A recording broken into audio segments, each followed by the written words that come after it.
Having a great body doesn't mean spending long hours in the gym and starving yourself.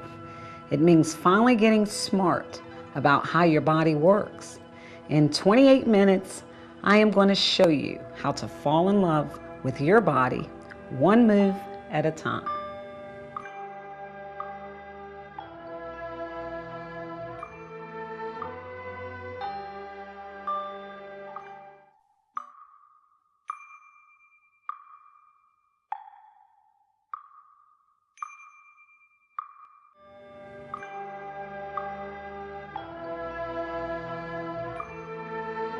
Today what I'm going to do is I'm going to show you some stretches that you can do on your own if you encounter what's called plantar fasciitis.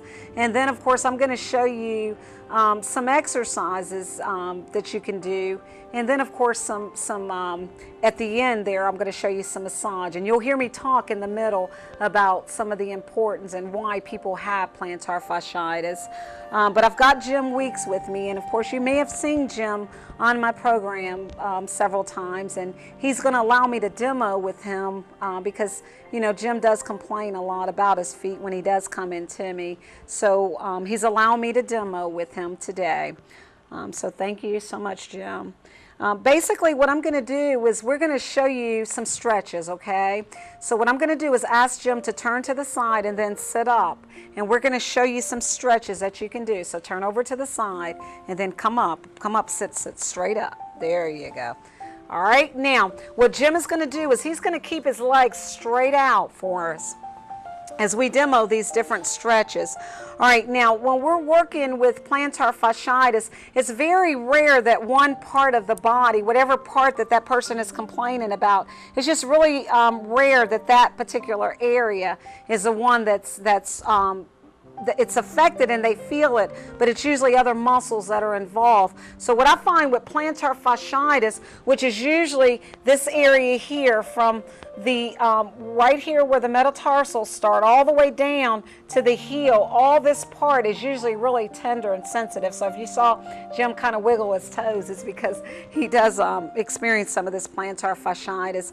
What happens is that this area gets really tight. Those tissues get really interwoven and tight within this area. And like I mentioned before, and if you've just tuned in, usually you know that you've got it when you stand up and you get up in the morning, and that area is just really sensitive to stand on. So you'll know that you're experiencing some plantar fasciitis, and sometimes you may have to have surgery. The doctor may have to go into this heel to remove a bone spur or to help separate some of those fibrosis, some of the adhesions, those knots, the little things that you feel in your shoulders and your back. Well, you can also get those in your feet, and so sometimes you have to get that actually cut and get some surgery to it to actually get some blood flow and to release some of that tenderness in the feet. But for people that have plantar fasciitis, because they're so used to just like pounding down on their feet, you can almost guarantee that this tibialis muscle here, these shin muscles here, are highly affected. So for those of you all that do experience plantar fasciitis, then what I would like for you to do is to point your toes all the way down and then just flex them all the way back towards your head. Okay, now if you need to sit upright, that'll be fine. So you can actually bring your you can actually put your hands here on your legs, and just relax your legs. All right, now point your toes down and then flex them up. And basically what this is going to do is it's going to get some blood circulating. As he flexes his toes up, he's stretching these calf muscles. All right, so there's two calf muscles. Of course, you've got the gastrocs and the soleus, which is up here at the top. When he stretches here too, he'll feel a little stretch in his knees, in the back of his knees. So we're just, again, stretching the fascia. So you can point down. As he points down, he'll feel the stretch here on his foot, all the way up the shins, up to the knee. And then we bring it up. So those are really good stretches that he can do to help open up this lower part of his leg. The other thing that Jim can do, or those of you all that are at home and you're experiencing some of these feet problems, is sit up nice and straight and then keep your legs straight. And I want you to just sort of eensy-weensy your spiders, like your little fingertips or your little spiders, and go down your leg for both legs. Okay?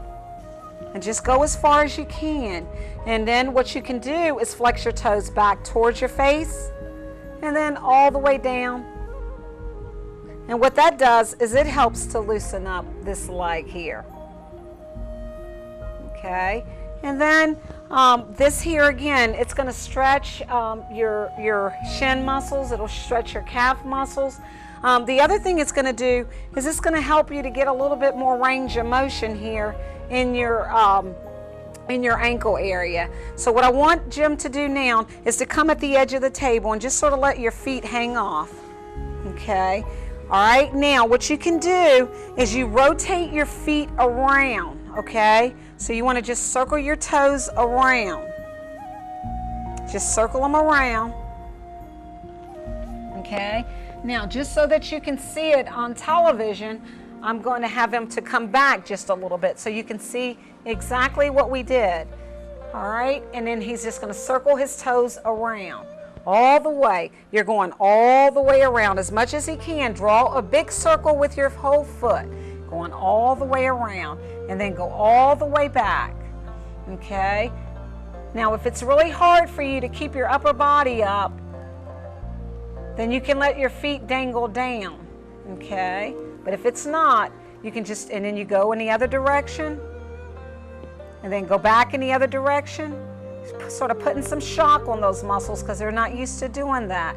The other thing that you can do, those of you all that do experience plantar fasciitis, let's let this leg rest for a minute. Okay, we'll bring this leg up. All right, now what you want to do is you want to turn your foot in. Okay, so you bring it in. And then you want to turn it out. Okay, so it's actually this way, and then you turn it in this way. So you turn your foot out this way, and then this way. All right, now just so that you can see it on television, this is what you're doing. You're actually inverting it into your body, and you're pulling it all the way out. All right, you're pushing it in, and then out. Now, I'm going to have Jim to sit all the way back up on the table. All the way back. Okay. Now, he can lie down. All right. Now, what we're going to do is we're going to just focus on the toes. So, basically, those of you all that do experience some plantar fasciitis, is you can pull your toes all the way back. Just try to push the toes. Focus on the toes. Back. And then forward. And then you bring it all the way back. And then forward, okay? Again, this is for plantar fasciitis. If you've just tuned in, what Jim and I are doing is we're demonstrating different stretches that you can do there at home if you're suffering with plantar fasciitis.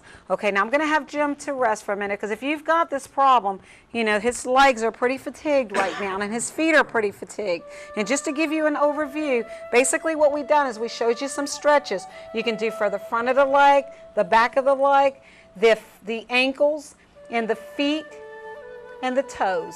Those are the muscle groups that are largely associated with plantar fasciitis.